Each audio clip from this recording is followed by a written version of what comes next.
Welcome back to the channel. This is the Action Figure Grader. It's Sunday. It's time to look at some fairly recent sales on eBay for CGC graded comic books. Today's video is going to cover Bronze and Copper Age key books, mostly 9.8s, but I've got some lower grades for some of the bigger books that are out there. As you can tell by this thumbnail, some Star Wars 1s across a number of different grades sold in an auction. We got a Batman 423, one of my favorite covers. And then, of course, a Hulk 181 in a very high grade sold. And for 2 or 3 of these, I did pull up the Go Collect fair market value data, just so you guys can get a sense of how the fair market value looks relative to the price paid for some of the bigger books. Just picked out a couple of random ones. So let's go ahead and take a look. We're going to start off with Ghost Rider number 1. This is from 1973, CGC 9.2 off-white to white pages. That one sold for $10.50 in a buy it now situation. And this is a key issue, obviously. This is the first issue to the self-titled series, first cameo appearance of Son of Satan, third appearance of Witch Woman, no idea who they are, but you can at least get the idea that this is a pretty important book. And, obviously a 9.8, there's only 69 of those on the census. The FMV has really dropped. I mean, they got the FMV of 10,000 versus the 30-day moving average of $6,600. So you can see the 1-year average from 95.40, it's dropped to $6,600. So that book has really dropped a lot in high grade. And, as a result, as you trickle down, the same thing is true. So this 9.2 off-white to white pages sold for $10.50. The 9.2 30-day moving average is $9.75. So you could make an argument that this person overpaid maybe a little bit. It was freshly graded. You can tell by the serial number there. It was pretty nicely centered as well, but it was off-white to white pages. And again, $9.75 for the 30-day moving average. And if you click on the 9.2, you can get a better sense. So it says $10.50 actually for the sales price. But, you look at some of these other recent sales and it makes you wonder what they were looking at, given that on Heritage, there was a white pager in a 9.2, same grade, that sold for $900. That's after the buyer's premium. And then there was a second one on Heritage that sold in May at $900. So that feels like the right market value, right? $900 to $950 after accounting for shipping and taxes, maybe up to $1,000, but those had white pages. This one had off-white to white at $10.50 based on the Go Collect data. So just keep that in mind. When you're looking at, to me, I'm a member of Go Collect's kind of membership. It's worth the money. GPA is another one you can use, but you want to make sure you're not overpaying. This is another book that is one of my favorites. I've got this one, I think, in a 9.2, somewhere in there, maybe a 9.0, I can't remember. But this is Batman 232. This is the first appearance of Ra's al Ghul, which we all know who that is if you follow the Christopher Nolan trilogy. And this cover is by Neil Adams. We've talked about him a lot in other comic book market updates. There are certain artists whose covers will remain timeless in my mind anyway. Batman 227 and then Batman 232 are two of my favorites. And this is a really awesome cover. It's kind of like a pencil cover for Ra's al Ghul. You can see the detail there, along with a more detailed Batman and Robin. So this is a big book. First appearance of Ra's al Ghul. This was only a 5.5 off-white to white pages. That sold at $3.79. So, if you can live with the lower grades, the mid grades for these really big books, they can be very affordable to add to your collection there. Batman 423 in a 9.6. This is a notoriously tough book to get in a 9.8. Relatively. I mean, this is a 1988 book, so there's going to be some of these on the census, but this is another book that I really love. I have this one in my collection in a 9.8. This one was a 9.6 white pages that sold at auction for $362. And when you pull up the census information, you can see there in a 9.8, there's 365 of them. So it's not that rare. But given that this is a fairly recent book from 1988, the FMV on this is a significant multiple relative to the 9.6. The 9.6 fair market value is listed at $400. This one that we just talked about sold in an auction for $360 and change. But, it's basically the 30-day moving average is 390 versus 1525 for the 30-day on the 9.8. So you're talking basically 3.5 to 4 times going from a 9.6 to a 9.8. And so if you don't want to pay that, then a 9.6 I think is a very worthy book to have in your collection for Batman 423. And to me, it's one of the best Batman covers from the Copper Age. It's just an awesome, awesome cover. So next up, another one I've got in my collection, Captain America Annual number 8. This is a Mike Zeck cover. You guys know that I love Mike Zeck. And this is one of my favorites growing up. And so I did pick this one up in a 9.8 a couple of years ago. This one sold for $261 in an auction. That's down a little bit. I think I might have paid $275, somewhere in that ballpark. So that one sold for $261 plus $19 shipping. This seller had a number of Star Wars number ones across a wide range of grades that all ended at the same time. So I think this gives you a good idea of a price target to aim for depending on your budget. So Star Wars number one, we all know how important that book is. This is a 9.2 with white pages, freshly graded, nicely centered. That one sold for $405.77 on 9 bids on June 30th. And the same seller had a 9.4. So to go from a 9.2 to a 9.4, it was only about $38 difference, $40 difference. So to me, given that price delta, I would lean towards the 9.4, right? So that one sold, again, it was freshly graded, nicely centered, 9.4 white pager. And that one sold for $440. Then going from a 9.4 to a 9.6, the price jumps, obviously. It went to $663. And we all know a 9.8 usually goes in that $2,300 to $2,700 price point. So again, you're looking at a 3.5 to 4 times delta going from 9.6 to 9.8, very similar to the delta for Batman 423. So in my opinion, what I would, if I'm looking at these 3 grades, 405, 440, and 663, and then obviously a 9.8 is in that 2,500 range.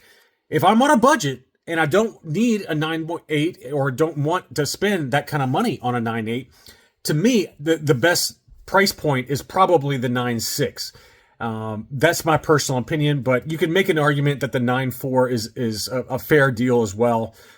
Me personally, I think I would probably, if I'm not going to go for the 9.8, I would go for the 9.6 at $663. I think that for that price difference, that's the optimal investment grade, as reserved investments Sean likes to talk about on his channel. In my opinion, the optimal investment grade is probably a 9.6, given the price difference going from a 9.6 to a 9.8.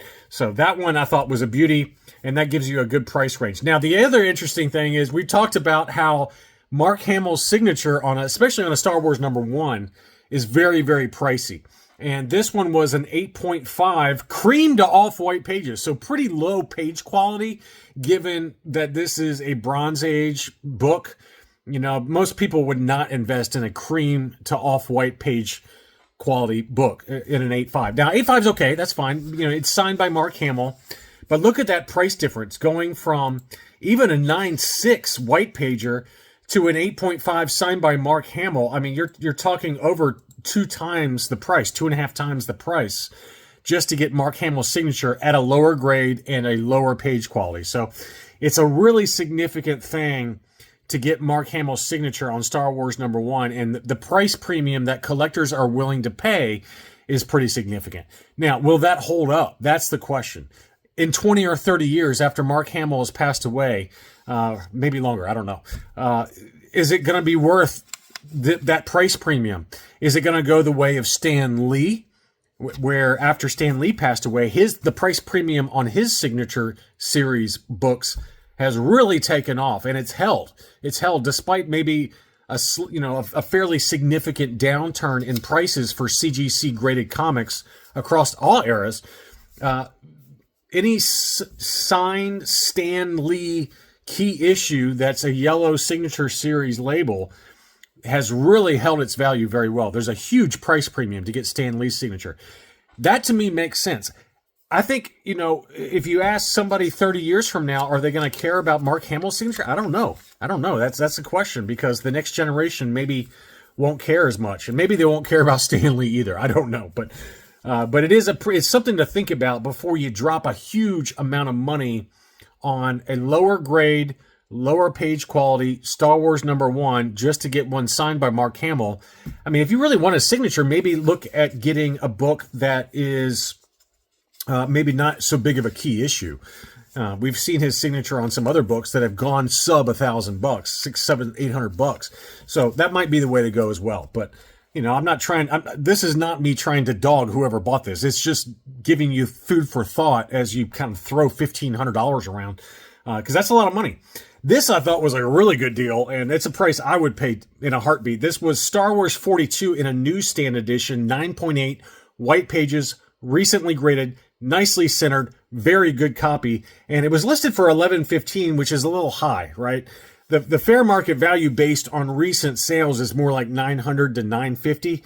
This one actually sold best offer accepted for $850. $850 for a newsstand 9.8 Star Wars 42, the first appearance of Boba Fett and Yoda in standard US comics. I mean, that's a good deal. That's a price that I personally would be happy to pay, given that, during the book of Boba Fett, this was over $5,000. It's amazing how far that book has fallen for such a beautiful, beautiful cover and in a newsstand edition. So great deal, whoever picked that one up for $850. Master of the Universe #1, again, this is not like the most key issue in the world, but it is a pretty cool cover with He-Man, Skeletor, and Mordak. Is that how you say it? Mordak. There's a new movie coming out for Masters of the Universe. I got to be honest with you, it looks pretty terrible. I've only seen some very small snippets or behind the scenes photo shoots, and it looks like they're doing the thing where it's modern times and getting zapped back to Eternia. So it just doesn't look that good. I don't know. What is it about Masters of the Universe and G.I. Joe that Hollywood cannot do it right? Just stick to the source material. G.I. Joe, they went all futuristic. I've watched both G.I. Joe, Rise of Cobra, and Retaliate. Oh my God. Those movies were terrible. Did I watch them? Yes. Was I really disappointed by them? Yes. I mean, you could take the source material for G.I. Joe especially and put together and just keep it retro, man. Keep it like all old school. And, oh, God, it would be such an awesome movie that I think would do well. Maybe it wouldn't. I don't know. Maybe people would be bored by it. But I don't know what it is. But Hollywood cannot get Masters of the Universe right. And they can't get G.I. Joe right. Maybe one day. And the Snake Eyes, origin movie, that was terrible too. I give up. Amazing Spider-Man #194. This was a 9.6 white pager newsstand. This is the first appearance of Black Cat. Great book. And again, optimal investment grade. It gets really pricey when you start getting into the 9.8 level, $2,500 to $3,000 or more, especially in a newsstand. This 9.6 white pager sold for $15.25, probably about the right grade if you're going to buy one of these. I mean, don't get me wrong, I'd love to have a 9.8 for this book, but I think that Black Cat has got a big future in live action content. Does it really matter? No, but I would love to see Black Cat in either the Spider-Man, movie with what's his nuts from the Avengers. What was his name? Tom Holland. Is that his name? Tom Holland? Or even in the animated with, Beyond the Spider-Verse that's going to be coming out with Miles Morales. She probably won't be in there, but I would think at a minimum you could do it with the Tom Holland Spider-Man. But anyway, I hope that they bring her to live action at some point. Obviously, Jim Shooter just passed away recently, and like clockwork, the vultures that are on eBay decide to list their Jim Shooter signed comics to take advantage of his death and the fact that he's fresh on people's mind, which makes me sick, but they all do it. Everybody does it after someone passes away. So this was a Jim Shooter signed Secret Wars #8. This is the direct edition, the origin of the alien symbiote that eventually becomes Venom. It's a great cover, great book. And again, this was signed by John Beatty and Jim Shooter. This one sold for $842. We had a second copy that was signed by Jim Shooter, Jim Beatty, as well as Mike Zeck, who helped John Beatty with the cover art and art for the interior. This was also, of course, signed by Stan Lee. So that's why this one sold for so much money. $28.50 times 4 signatures. unbelievable. That's an unbelievable price, and it just shows you the power of Stan Lee's signature in terms of the premium that people pay. And I love Mike Zeck too. I mean, this is the kind of book I would love to have. I would never spend that kind of money on it, but I do need to get a Mike Zeck signed book, maybe a G.I. Joe signed Mike Zeck along with Larry Hama. That's probably going to be my target for next year. I just love Mike Zeck. He is one of my favorites. His art really is in its peak in kind of the mid to late 1980s into the early 90s. I just love some of his covers. All right, here we go. This is Incredible Hulk number 181, and we're going to look at the Go Collect data here in a little while.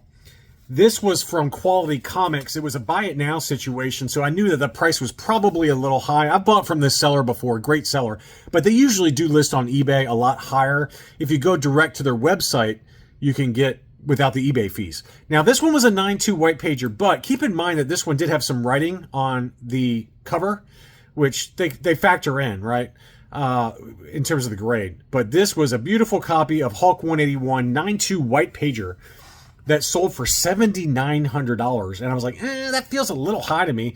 Now, again, for reference, I sold my 8.5 white pager for $5,000 even, privately. I didn't use like any sales service. And I knew I was doing a good deal for that. I mean, when I sold that one, it was probably worth more like $5,500, but I was like, you know what? If we want to sell it, let's try and make a fair deal for everybody here. So I did $5,000, and it sold within 30 minutes, as you'd expect.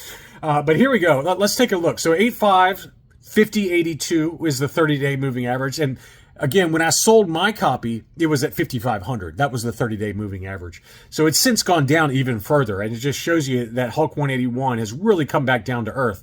Even in a 9.8, which there's 159 of those on the census. This was a six-figure book at one point. It was over $100,000. It's now worth 70, so that's, well down, 30% down from even lower prices. But anyway, this was a 9.2. They got the fair market value at $72.50. Again, this one sold for $78.99, and the 30-day moving average is $71.27. So I get that it's white pagers, and the white page does add a premium. There is a premium associated with that, because this average that you see, the fair market value, and well as the 190 and 30-day moving averages, those include all different page qualities. So what I do is I pull up the 9.2s, and you can see the page quality here. So the last page quality was that one. Now they got it listed at $75.04 was the actual final sales price. Again, it was listed for $78.99. eBay says $78.99, but Go Collect says the final sales price was $75.04, which that seems to be a little bit more. That seems a little closer to fair market value. An off-white pager sold for $67.50. Another white pager sold for $73.33. Another white pager, old K-style, sold for $7,000. So you can still make an argument that Quality Comics got a really significant premium relative to the $7,000 and the $73.33 sale. To me, if you're looking at a 9.2, probably fair market value is closer to $7,300, right? Based on this information here, $7,300 or below, I think you're doing pretty well. But it was a very nice copy. But I think for me, if I'm going to spend that kind of money, I'm going to get one without the writing on the cover. So to me, this one's not worth the $7,500 that was paid. It's probably in the ballpark of $7,000, and then without the writing on it, $7,300, somewhere in that ballpark. So that's my personal opinion. But it was certainly a beautiful book. I'm not trying to disparage it.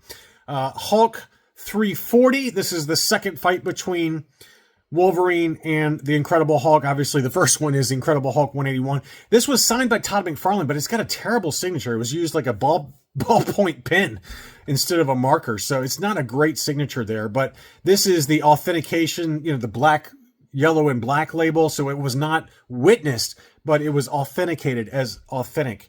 9.6 white pager. That one sold for $418.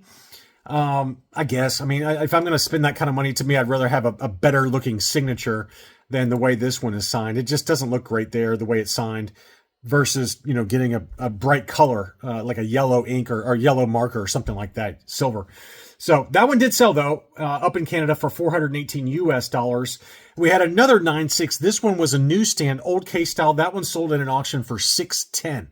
$610 for a newsstand 9.6. Big number there, but about right. I mean, again, if you use the 3.5 times multiplier, that puts you in that 2,500 price point, which is about what a newsstand 9.8 for Incredible Hulk 340 goes for. So that's a good rule of thumb for some of the bigger books that are harder to get in a 9.8. Here was a signed Wolverine Limited Series #1. This was signed by Chris Claremont as well as Frank Miller, 9.6 white pager, a little bit of an overwrap, but that one sold in an auction for $455.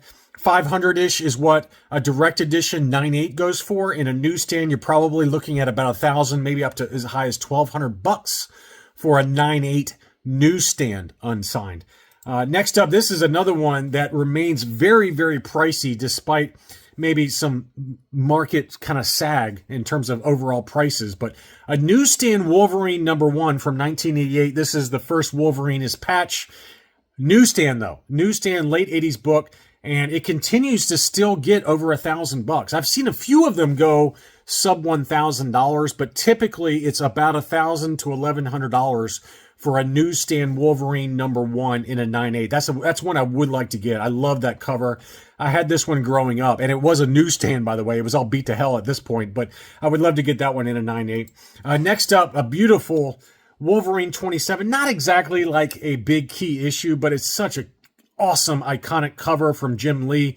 This one is signed by Jim Lee, and it's got the custom CGC label. That one sold for $425. And then we had a Marvel movie Spotlight #1 featuring Raiders of the Lost Ark. This was a direct edition.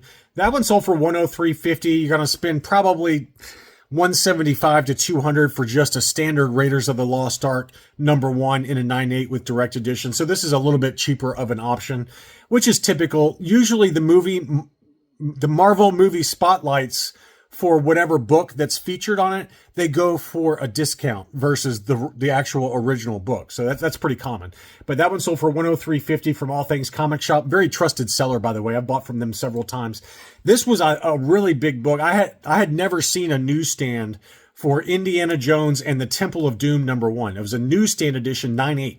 So that one sold for $285. That's a price I'd pay. That's a price I'd pay in a heartbeat. It's not the greatest cover. Obviously, it features the early scenes from Temple of Doom, like the plane crashing and then his arrival at the palace. But for me, I still think it's a great book to have in a newsstand. Tough to get that one in a newsstand. You just don't see it pop up very regularly. That's all I really got for this video. Thank you, as always, for watching. Don't forget to leave me a like, and I'll be back soon.